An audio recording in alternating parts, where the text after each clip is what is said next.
Hello and welcome to the Kendrick Shope Show. I am your host, Kendrick Shope, and today I'm so excited and honored because we have the one, the only Karen Trepte. Did I get it right, Karen? You got it perfect, Kendra. Okay, the one, the only Karen is what I call her here today to add value to our series of behind the scenes, what it really takes to hit $1 million in your business. Karen, first of all, thank you for being here.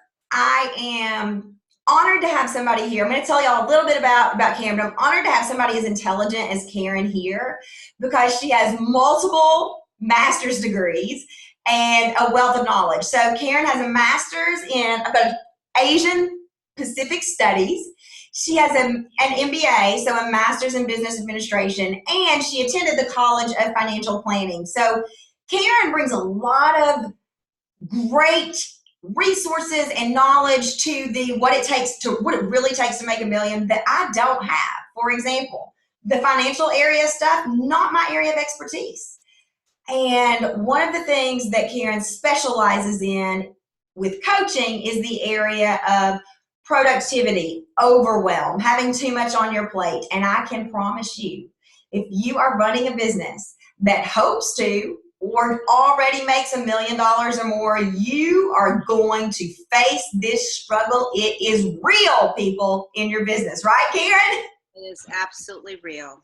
Yeah, so welcome. Thank you for being here. You're welcome. You're welcome. So Karen, tell us a little bit about what you do right now in your business. I referenced productivity coaching, dealing with overwhelm, but tell me in your own words, what do you do? What do you work with people around? Well, I work with my clients really in several different arenas. Some of them are just barely beginning their businesses. So we go into getting out of overwhelm by finding clarity about exactly what they want to do. And that looks like, in my world and my clients' world, that I teach them figuring out what their strengths are and what they love to do. Okay, great. I'm sorry, I didn't mean to cut you off. Go ahead. Go ahead. So let's talk about this area of strengths because I think this is an area that a lot of people miss when they start a business. What I saw and what I see from coaching is they tend to want to do whatever the expert or the person who's been there before tells them to do. And certainly there's some value to that, but you focus on strengths. It sounds like a silly question, but why are strengths so important? Strengths are really important. Now, I can't remember exactly. Maybe it was called Discover Your Strengths, something like that by Marcus Buckingham. Yeah, one of my favorite books ever. I was just going to say, one of my favorite books from all time. Yeah. Because really he points out in the corporate world, even these high level like CEOs, they are taught to work on their weaknesses. Yeah. And honestly, even before I even read the book, I was just felt so reaffirmed from reading the book. That was my own personal philosophy. Let's focus on our strengths. If you tell me my weakness is tech, one of my weaknesses. So you tell me to go try and get caught up on tech, I won't be working on my business for the next 20 years.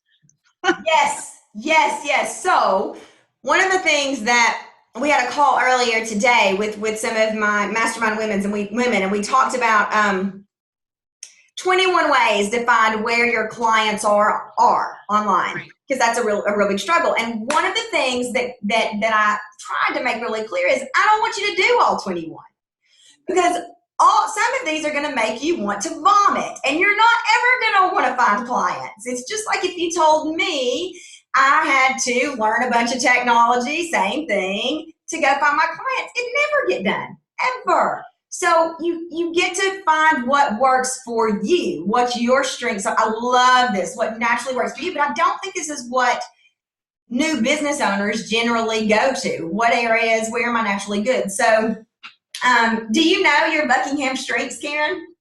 Do you remember them? I've got them on an Evernote. I don't exactly. I think it's intellection and empathy and passion, something like that. I see that. Intuition, that's a big strength of mine. Yeah. Yeah. I read the Buckingham book. I'd love to get Marcus Buckingham. I don't know him. I'd love to get him on the Kendrick Show. But I read the Marcus Buckingham book in corporate, and it was revolutionary for me.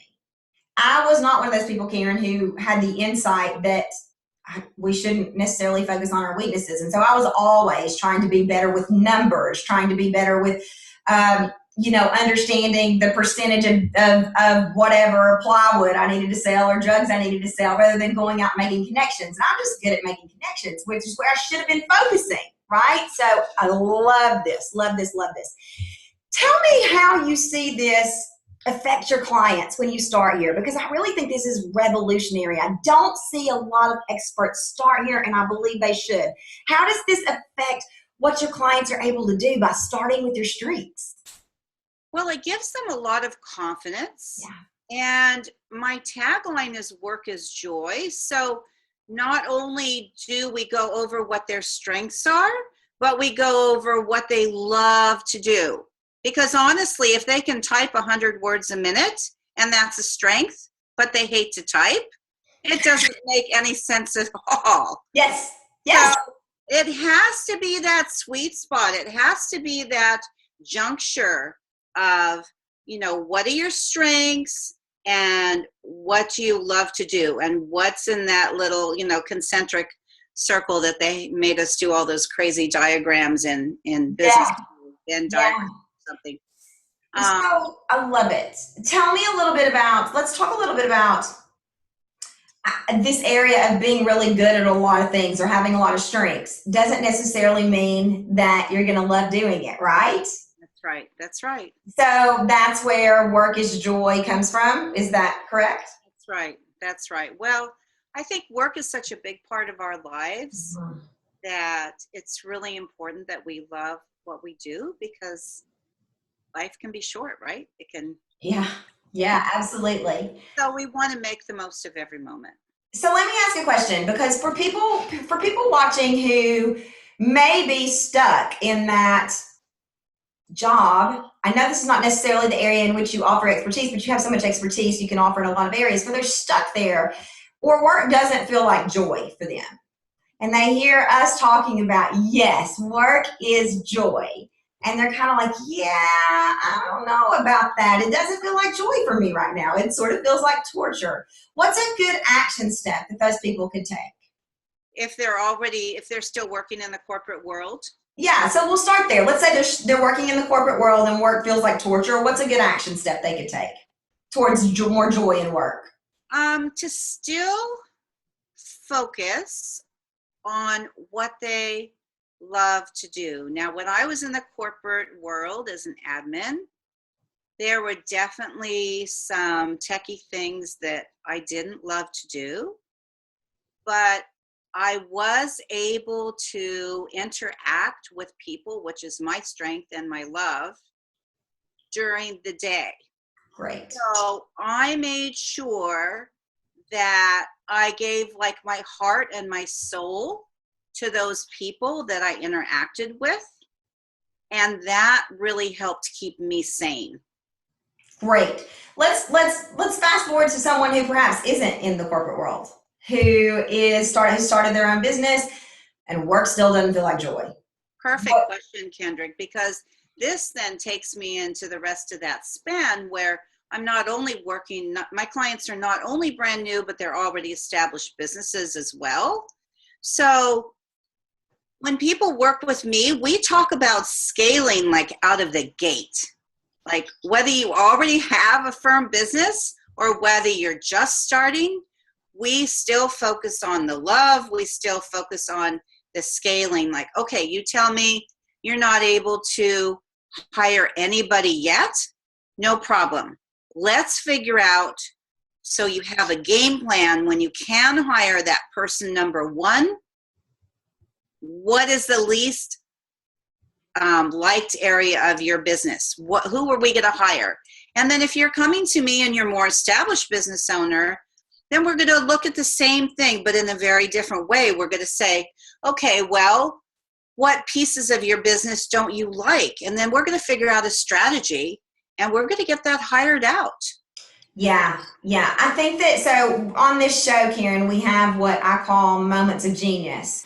And I think that that is a moment of genius that Karen just shared with you.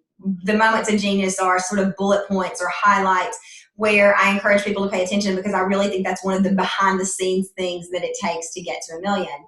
So, what's so revolutionary about what Karen said and why it's a moment of genius is if you don't do this at some point, if you don't scale, if you don't think about the things that you love to do and the things that you really just dislike doing, you're going to find yourself in one of a couple of areas. I would say one area might be crying every day when you go into work, right? I mean, like gross. Or completely overwhelmed with all the tasks that have been put off and put off and put off that now have to get done. So I can remember when we started scaling in my business, and well, we have ways to go, but I can remember saying, I just want to get paid to coach and teach. Like I want somebody to do everything else.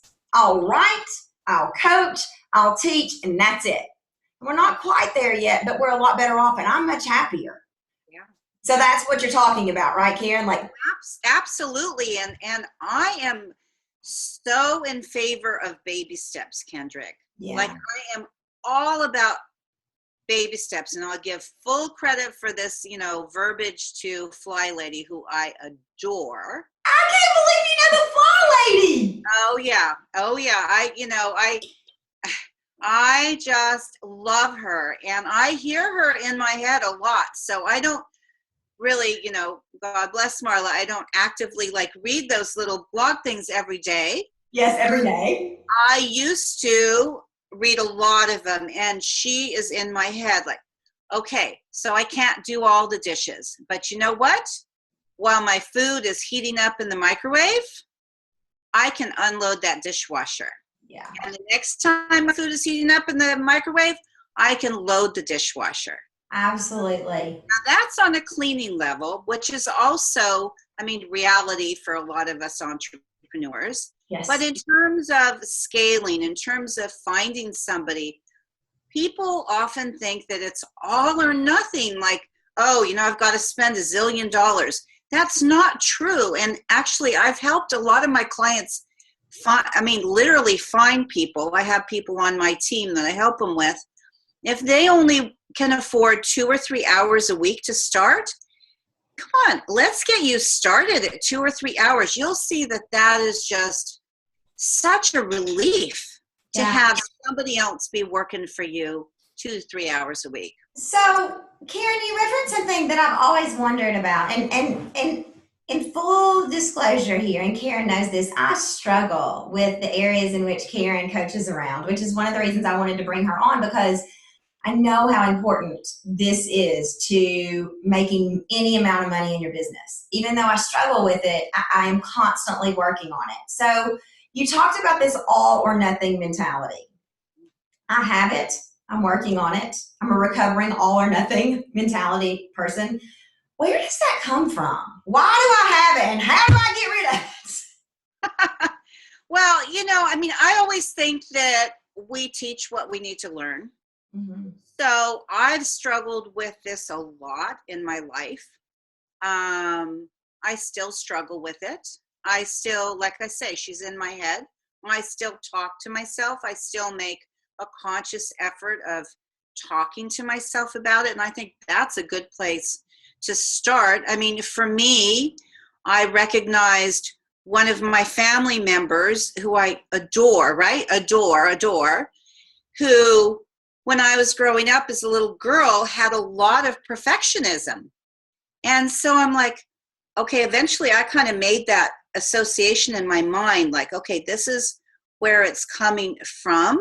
But it doesn't really matter so much about where it's coming from. It's just acknowledging that it's there.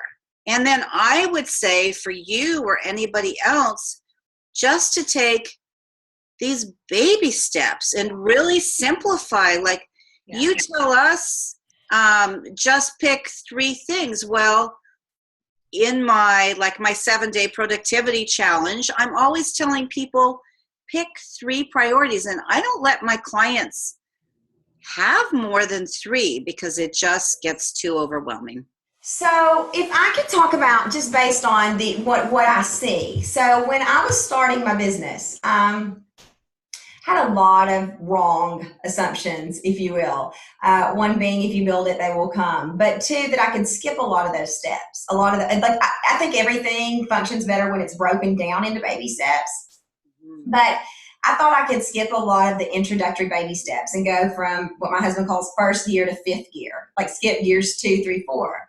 And so it made it really hard because I had to go back and redo those. You know, you can't get to fifth gear, whatever fifth gear is for you, until you go through the other gears. My question is, what is it that, well, let me back up. I wish someone would have said to me, Kendrick, you can't have this many priorities on your plate. You can't do it all. Right? It's not possible. It is not possible to make $1 million and grow your list by this many and do this and do this and do this in this amount of time. So we're going to have to prioritize. The Kendrick show is one of those things that we put off, right? Because we had other things we needed to do. So I'm curious, Karen, I don't hear people saying this. What I usually hear business experts saying is, you got to do it all. You got to do it all now. Like, no, we gotta do social media, we gotta do this, we gotta do this, we gotta do this, we gotta do this. So again, I think what Karen teaches is so powerful. Talk to me about why this works. Why picking 3 works. Well, I really should back up a step too and say that the very first assignment that I give my clients, which is on that 7-day productivity challenge, is to write down their values. Now, I'm not talking about some thesis that takes 10 hours. In fact, I restrict my clients. You can do it in 5 minutes and you can have up to 15 minutes, but you may have no more than 15 minutes to write down your values. If you want to change them tomorrow, fine. This is this all or nothing thing.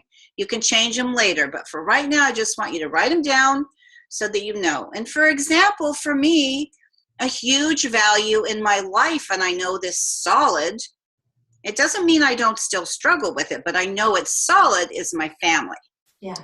So and my health and meditating an hour a day, I mean, those are part of my values. So if you don't have those values first, you can't really even start setting up your priorities. Exactly. Because all of a sudden it's like, oh yes, I mean, there is so much to do as an entrepreneur. You've got 100 things to do. And then what happens to your family? You don't spend time with your kids or your parents or, you know, whoever that is, or your spouse. Come on, let's get real. You know, my husband has said to me, oh yeah, I need to book an appointment with you through your. Yeah. Absolutely. So I heard that. Yes. So I make a conscious effort. I may be on a meeting with my VA, but she knows my husband walks in through that door, we're pausing our meeting, I'm going to give him a giant hug. Oh, I love it. Period. He's going to get a giant hug. Yeah. And I'll tell him I'm in the meeting and, I'll go give him some more hugs later. But really, because if we don't take care of ourselves, if we don't take care of our health, if we don't take care of our relationships, I mean, what did we become an entrepreneur for? It wasn't to work harder than we ever did at corporate. No, I remember, and you've probably seen this quote before, but I remember a quote I saw one time on Facebook or Pinterest or something that said, I gave up a 40-hour job working in corporate to work 80 hours a week running my own business. And it feels that way sometimes, right? Yes. It does, yeah. So, I didn't realize that I did this until you said this, but I got really clear on my values. It's one of the steps when I went back through gears 2, 3, 4. I got really clear on my values as an indicator for me because I wanted to say yes to everything. I wanted to get there as quick as I could, right? And so I needed to know how. And so, for example, my values are family, financial security, belief, and financial security. And so belief just means I'm not going to say yes to a project in which I don't believe, but it really helped me weed some things out. So family first And yes, sometimes, even when you put your family first, work is going to come first. It doesn't mean family can come first 100% of the time, you know? Like if we've got this interview scheduled and my daughter calls, I'm not going to pick up the phone because I don't even have my phone on. So she'll have to call my husband. Like we have things in place that, well, okay, she can't get mommy, she can get daddy. Right. Or someone's picking my daughter up from school today because I have this scheduled.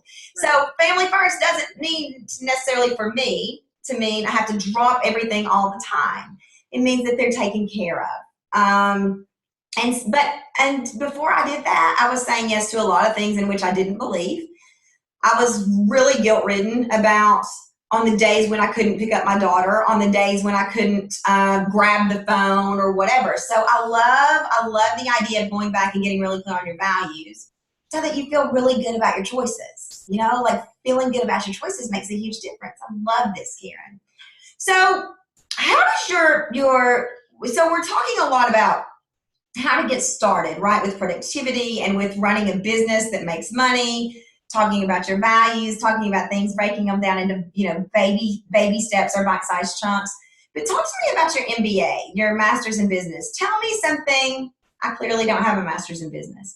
So tell me something that your master's in business taught you that you bring into your business every day. Oh my gosh, I mean, that's hard to even think because it was So long ago. 5 years. No, it wasn't long ago at all. I graduated in 2010, so Okay. not long ago. But there was just so much information in there. I mean, even just we were talking about values. I mean, we did this and that was one of my toughest tech challenges ever. We had to do it like on spreadsheets and graphs and this and that and the other, like figuring out, okay, so you have two people, right? Two breadwinners, which is often the case in this society. And one of them gets a job offer in another city. Okay? This might speak to home for you, right? Yes. Then it's a matter of, and this is, I mean, I love strategy. Like business strategy is one of my favorite things in the world. I've had to overcome, if you will, so many problems, let's call them challenges in my life that I've just gotten really comfortable with it. And also it's something that's my favorite. So the MBA taught us things, I mean, I was already implementing in my own life because of what I had to deal with, but really you set up pros, you set up cons, and then not only do you set up pros and you set up cons, maybe your favorite ice cream shop is in the place where you're currently living, but you give numerical values on a scale of 1 to 10 to each of those pros and cons. And then that helps you make a decision for those really difficult decisions in a very organized, which I tend to be very methodical, very organized, methodical way. So I'm not saying, I don't think I've ever taken a client through that exercise. Yeah. That is one way to approach it. I remember doing that actually. My husband, who has an MBA, I guess that's where he learned it, sat down and said, all right, we're going to make pros and cons and we're going to assign numerical values. So I can remember, I don't remember what we were talking about, but yeah, I love it. I love it. I love it. So tell me let's talk about overwhelm. So one of the things I love about Karen is always willing to help. You don't have to teach Karen. I would imagine that nobody ever had to teach Karen how to be of service, which you hear a lot of experts saying, because I hear Karen saying, or see Karen just in the online world saying, I'll be happy to hop on the phone with you about that. I can help with that. So overwhelm seems to be something that regardless of the stage in which you are an entrepreneur affects you at some time. It's like the overwhelm bug is going to bite. It's not a question of if, it's a question of when. So what do we do? What do we do when we're so overwhelmed and there are 400 things on our to-do list and we feel like we want to cry? I struggle with this so bad. What do we do? Believe me, it happens to me too. And so that's where I just have to come back to my values and my priorities, and it really helps me center, because if something happens in my family, yes, or if something happens in my business, I mean, it does go both ways. It's not just a black and white Yeah. thing. Yeah. I know so clearly what my values are that I'm like, okay, my daughter needs me right now. These emails are not going to get done. Mm-hmm. You know what? At the end of the day, the world's not going to come crashing down if those emails don't get done. And last night, on Sunday night, I'd already spent time with my daughter and my grandson last week, which was wonderful. So I kind of took, my business side off my plate for a few days. Mm-hmm. But at the end of my life, that's going to be so valuable that I did that. Yeah. So last night, Sunday night, so I started looking through, I'm like, okay, I've got to get to bed at a reasonable time. But I started like looking through the emails, like, okay, who's really important to respond to? And I challenge any entrepreneur out there. Now, come on, like every single email of ours is not critical. No. It isn't. No. So you go in when you're overwhelmed and you pick 5. I'm like, and I talk to myself like this all the time. I'm like, okay, we're just going to go do 10 emails. Yeah. And, after I did those 5, I'm like, okay, those are people that are really important to me. They're answered. Well, the rest of, and I didn't finish my emails last night. I'm like, it's 10 o'clock at night. That's it. Yeah. So I think that's another moment of genius. I think that is absolutely a path to get to, or behind the scenes, pulling the curtain back and seeing what, really successful people do. They know that everything is not an emergency.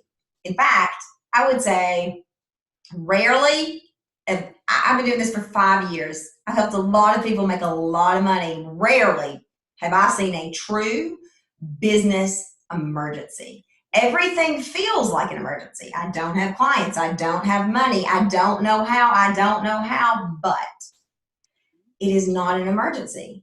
Every email in your inbox may feel like it's an emergency or it needs to be answered now, but does it? Does it really? No. And I love the idea of giving a numerical value to it. So just pick 5. Just pick 5 that you can respond to right now. And I have another image that I'd love to share with our audience. Yeah. I learned raising my children. It's from a book. If I knew the author, I'd definitely give them credit. But it's a little book about witches, which I've always kind of loved witches. Now there's some good witches. And one of them learns how to walk between the raindrops. Now that's even giving me shivers now as I tell you that, because that is a theme that I've just like embraced and taken with me. There's times when rain comes down in our lives. It's just part of being alive. And when that rain really starts to storm and we start to feel really overwhelmed, that's the image that I use. I'm just going to walk in between those raindrops, just like that. The rain's coming here, I'm walking here, and then down. I love it. How do you do that, Karen? How do you walk between the raindrops? Well, I think I have a really, I think I have a gift. I think I have a blessing that I am able to compartmentalize. I'm able to focus. Yeah. And I think more than that, for me, happiness becomes a choice. Great. And I think if we can focus on the things that are working, you see the rain come down here, but then you think about what's working. Mm-hmm. And the raindrop comes here and you think about what's working. Mm-hmm. And just be really grateful and acknowledge what's going very well, that's a way to get out of overwhelm too. So it's so interesting. I love some of the stuff Karen's sharing. I love all the stuff Karen's sharing, but some of it I love as a way to run life too. Like life and business there are lots of things that work very well. And so one of the things that I have learned recently, or I'm trying to do recently as a recovering all or nothing addict, I'm trying to journal because I hear people say such positive things about journaling. And so this weekend we were in Tennessee. My grandmother had a stroke, and I pulled out my journal before I went to bed one night, and I did that. I journaled about the day, and I journaled about all of this rain, feels like it's pouring, but here are some things that are going really well. And it just was a one-page snapshot of my life on that day. And then I got this book in Hawaii, which I love. It's called The Gratitude Journal. And you could have written this, Karen, they only let you pick 3 things a day for which to be grateful. Every day you pick 3 things. And I'm doing this exercise with my daughter too, but we picked 3. And the first day I wanted to write 100. And now I'm so thankful. This needs to go in my gratitude journal that I just have to pick 3. Like, that's just enough to make me happy, to make me feel really, really thankful for everything amazing and beautiful in this world, but not to overwhelm me, which is kind of a metaphor for everything you teach, right? Feel really, really grateful for your life, for your business. Work is joy, but not to feed into the overwhelm, because overwhelm can be like bread. You feed it yeast and it's going to rise. Right. Or stress, you feed it overwhelm and it's going to multiply. Right. Karen, what did you want to be when you grew up as a child? I wanted to be a diplomat. Oh, say more about that. Why? Well, I grew up in Tokyo, Japan, and so, I went to first grade in Panama, and after high school, I traveled with people as the liaison to the Japanese cast members, and we were singing and dancing. Oh. I was off mic. I'm not a good singer, but I was good at doing PR for them. So I landed in Italy one time. Anyway, so why did I want to be a diplomat? Because I love connecting with people, and also one of my huge missions in life. Actually, I was just listening to someone else talk about my type on her show, and it turns out my type is really all about peace. And I thought that's really cool, because peace has always been like my number one mission. Yeah. And then the other thing I wanted to be was head of the U.S. Transportation Department. And that's because I think it's so messed up in the U.S. And I grew up in Japan, and everything runs like right on, the time. I thought, well, maybe I could transform that. I love it. I love asking people what they wanted to be, because oftentimes you see their strengths, which have evolved into their business, right? And so when you talk about connecting people or being, traveling with the Japanese cast, I love it.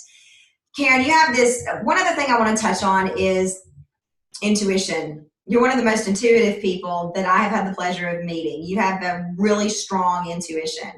And I'd love to talk to you about how that guides your business decisions. Can you tell us a little bit about that? Sure. Well, I meditate an hour every day, or that's my goal. I don't always every day. That's not true, but that is my goal. And so often I do.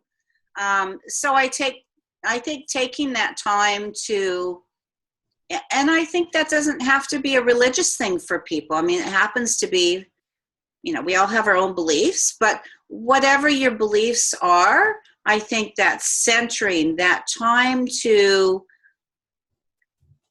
you can call it a breathing exercise if you want to, if you're against any other terms. Mm-hmm. But that time to really center, to breathe, just really taps me into, you can call it God, you can call it universe, you can call it subconscious. But I will tell you that I don't like ask for things before I meditate. I just meditate. And for example, and putting this back in business terms, I've had times where I'm like, well, what am I going to blog about? I have no idea. And I'm sure I'm not the only one on the planet who feels that way. Mm-hmm. And I won't have asked this before I meditate, but I do keep a pad and paper, paper and pen or pencil, whatever, right next to me all the time. and I meditate, and I've had it happen at least 2 times, maybe 3, where I'm just meditating and all of a sudden I have like 10 blog ideas. Yeah. And I just write them down. Yeah. How do you be intuitive? I'm not sure. I think you just need to be grounded. And then the other practical way to be intuitive is just to really focus on your own, comes back to the values. Mm-hmm. And be present. Like, I'm having a ton of fun right now with you. Like, be present, right? Wherever you are. Yeah. So a lot of moms talk to me about feeling guilty when they're working and feeling guilty when they're not working. Mm-hmm. So really the only way out of that conundrum is to be present when you're working and be present when you're with your kids. Yeah. And there's been a lot in the last however many years since Eckhart Tolle wrote The Power of Now about being present. And this is an area in which I've struggled for years. However, I'm getting better. Once I get everything all figured out, it's going to be time for me to die, but that's okay. But I was walking through the airport yesterday, and there's a lot going on in the airport, and I was pretty tired as well. And my instinct, not my intuition, but my instinct, my habit was to pull my cell phone out and start responding to emails, to start responding to Facebook messages as I'm riding the escalator, that walking sidewalk thing through the airport or whatever. And I got my phone to here, and I thought, no, I'm just going to be present walking through the airport, which sounds ridiculous. But I put my phone up. I didn't take the moving escalator. I walked. I took the steps. I took some deep breaths. I just was present with, this is what I'm doing right now. And I got to tell you, I didn't get in the car with a million things going on in my head that I needed to do since I'd been out of work. I didn't, yes, there are things I need to do, but those things are going to be there when I sit down at my desk too, right? So I think that this idea of being present can be taken, regardless of what you're doing, right? Like, not just being present with your clients or with your work, but being present when you're walking down the street, being present when you're having a phone conversation with someone, not having the television on. And for me, it creates so much less overwhelm in my head, if I can do that. Does that make sense? Makes total sense. And the other thing that I think I'm speaking to myself too, that I need to tap into, the techniques really worked well for me. It's like, how am I feeling? Yeah. So I think if we listen, I know if I listen to how I'm feeling, a lot of times I still bad talk myself. I still call myself a spoiled brat and this and that. And I do love luxury and I do love comfort. And that's just me. It's who I am. Amen. And one of the ways that I give myself luxury and comfort is that if I'm feeling really burnt out, I don't want to be answering emails. There's a moment of genius right there. You want to know how the pulling the curtain back behind businesses that make $1 million? Right there. Luxury extends beyond the nice whatever or the vacation. Luxury extends to their time. Luxury extends to how they're feeling. I love that idea, Karen. I love it. Love it. Say more. I interrupted you. Yeah, no, that's fine. I mean, so I felt guilty too. I mean, I felt all these feelings that other people feel. I felt guilty, like, oh my God, I'm leaving 20-something emails on the plate, and maybe somebody needs me, or I'm not, I hope they don't think I'm rude, I didn't respond in time. But when I I train myself, because I've had this experience over and over and over again. Like, sleep is an issue for me. I know myself well enough.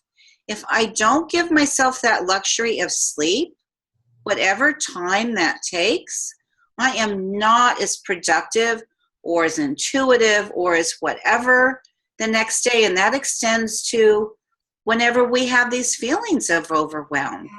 And then it's just amazing if I give myself a break. Yeah. If I let myself have that downtime. And a lot of times hey, so here's something else I'll call out on myself. I keep my phone off. Yeah. I don't think my family particularly loves that. I know my daughter and maybe my husband doesn't love that. But for me, it gives me peace of mind. Now, do I check my phone periodically, throughout the day? Of course I do. I look and I see if somebody, who I love really needs me. I'll look. But I just can't have that constant, and I shut my Facebook page down. I mean, that's another thing. It's like I'm focusing on, putting together a webinar or something, or whatever I'm focusing on, even if it's just I'm reading a book, that thing goes off, away. Yeah, absolutely. Absolutely. I remember Marie Forleo saying one time to me, well, turn the notifications off. Take them off your phone. Take them off your phone. She's like, I don't get any and she may have changed this, but I don't get any notifications on my phone. No. And I use Facebook for my business. If I want to call my best good friends, I don't talk to them on Facebook. I pick up the phone and call them. I'm not suggesting this is how everybody has to do it, but the point here is, yeah, you think you can just get a notification and be present, and you can't. You just can't. It's not possible. So I love that. Love that. Love that. There's so much here that I love. Another moment of genius by Karen. So Karen, I want to ask one more question. You made me think of something. It almost sounds like not only knowing your values, but understanding what your non-negotiable luxuries are. For example, whether it's sleep or I don't know, my husband, a non-negotiable luxury for my husband would be he has to go to the gym. I want him to go to the gym. He's happier. He's less stressed. He is a much better husband when he goes to the gym, but it took me a while to learn that I want him to do that, So would you say that that's important as well? Like deciding what works for you and what, for some people it's eating, a certain kind of food, your non-negotiable luxuries. Absolutely. I mean, I have my 3 business priorities that I know what they are every day coming up. I know what they are the night before, so I don't have to worry about what they are going to be the next day. But I also have things that are my priorities just as non-negotiables for me. And again, it's not an all or nothing thing. So for me, it's like an hour meditation, exercise, and good food. Mm-hmm. I feel like if I've done those 3 things in a day, I've had a great day. I love it. So the non-negotiables are definitely important. And really, I've heard people say, like, lay yourself off the hook. Yeah. I mean, that's why we're entrepreneurs. Like, if you're in the middle of a business day and you have XYZ on your calendar and you're just in a funk, leave the desk, go take a walk, be in the sunshine, enjoy life. That's right. I said to my granddaddy this weekend, he said, when are you going back to Arkansas? And I said, well, I'm going back Monday. But the good news is, Granddad, when I quit my pharmaceutical sales job 6 years ago, and you said it was the worst decision I ever made, turns out it's not, because I'm the boss. And I can come back here and help you and Grandma anytime I need to, because nobody's going to fire me. And he laughed. But yes, family's the most important thing for me. So, let yourself off the hook. And if guilt is the motivation for anything, it's the wrong reason to do it. Period. That's right. I mean, it's just the wrong. Guilt does not make you millions. Guilt takes you the wrong way, right? Just like overwhelm. And yeah, okay, fantastic, Karen. Thank you so much for being a guest here today on the Kendrick Show. I love having you here. I've loved you for years and years, Kendrick, so it's my absolute honor and pleasure to be here. Thank you. I'm going to invite anybody who's watching this interview to come on over to the K community, and Karen and I both will be there to answer questions. And then you never know, we may film an after the show where we give away some big bonuses. So you got to be in the K community to get access to all of the above. I believe in you. I believe in your business. You can do this. I'm living proof. See you in the K community.